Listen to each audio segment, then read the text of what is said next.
ये कहानी है तो बच्चों की। दोनों बच्चे बहुत ही अच्छे दोस्त थे। एक बार वो साथ में खेल रहे थे और खेलते खेलते शाम हो गई और फिर वो अपने घर जाने लगे। तो जब वो घर जा रहे थे तभी रास्ते में उन्हें जामुन का एक पेड़ दिखाई देता है जो कि बहुत बड़ा था और उस पर जामुन भी लगे थे। तो उन जामुन को देखकर दोनों बच्चों के मुंह में पानी आ जाता है और उनका मन करता है उन जामुन को खाने का। और फिर वो कोशिश करते हैं उन जामुन को तोड़ने की। वो खूब पत्थर फेंकते हैं लेकिन जामुन इतने ऊपर थे कि उनके पत्थर वहां तक पहुंच ही नहीं पा रहे थे। उन्होंने बहुत कोशिश की लेकिन हर बार वो अपनी कोशिश में नाकामयाब हो रहे थे। उन्होंने बहुत कोशिश की लेकिन फिर भी उन्हें जामुन हासिल नहीं हो पाए और ये सब करने के बाद में वो निराश हो जाते हैं। और एक दोस्त दूसरे दोस्तों से कहता है कि यार प्रकृति ने हमारे साथ में ये बहुत ही गलत किया कि जो इतने मीठे मीठे छोटे छोटे जामुन हैं उन्हें तो इतना ऊपर रखा और जो बड़े बड़े तरबूज है वो बेल के सारे जमीन पर होते हैं। वो दूसरा दोस्त कहता है कि यार बात तो तेरी बिल्कुल सही है, प्रकृति ने ना ये सही नहीं किया हमारे साथ। और जब दूसरा दोस्त ये बात कह रहा होता है तभी उसके सर पर एक छोटा सा जामुन का गुच्छा गिरता है और उसे हल्की सी लगती भी है।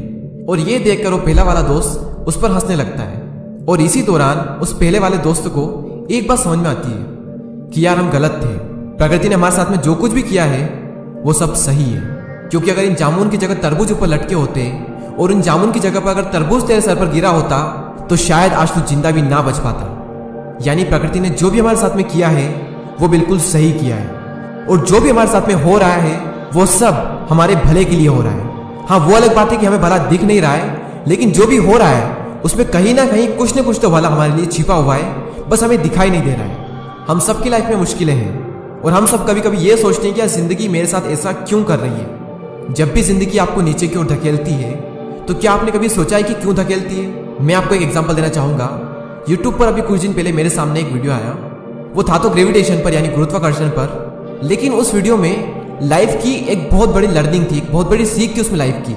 उस वीडियो में क्या था मैं आपको बताता हूँ। एक तरफ एक प्लेन सरफेस था जो कि नीचे की ओर जा रहा था ढलान टाइप, और दूसरी तरफ एक और सरफेस था जो सीधा नहीं था, अप डाउन टाइप था, जो कि अभी आप स्क्रीन पर देख सकते हैं। तो दो ये सरफेस थे और इन दोनों सरफेस पर एक स्टील की बॉल रखी हुई ऊपर की साइड, जो कि आप देख सकते हैं। और अगर इन दोनों बॉल को हम एक साथ छोड़ेंगे तो कौन सी बॉल पहले बाउंड्री लाइन पर पहुंचेगी? मैं आपके सामने वो वीडियो प्ले करता हूं।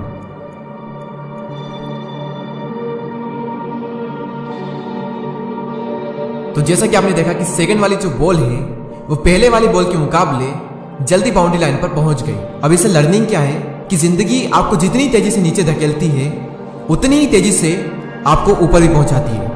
या फिर ये कहें कि जिंदगी आपको नीचे धकेलती है ताकि आप ऊपर जा सको और बाकियों के मुकाबले जल्दी जा सको, उन लोगों के मुकाबले जिन्हें मुश्किलें नहीं मिलती। या फिर ये कहें कि जो अभी प्लेन सरफेस पर है। शेर अगर 2 कदम पीछे हटाता है तो इसका मतलब ये नहीं है कि वो डर गया है, बल्कि इसका मतलब ये है कि अब वो एक लंबी छलांग मारने वाला है। तो अगर जिंदगी तुम्हारे साथ कुछ गलत कर रही है तो डटकर चलते रहो। चलते रहोगे तो सेकंड बॉल की तरह एक न एक दिन बहुत तेजी से ऊंचाइयों पर जाओगे। लेकिन अगर हार कर रुक गए तो फिर तो तुम और ज्यादा नीचे चले जाओगे।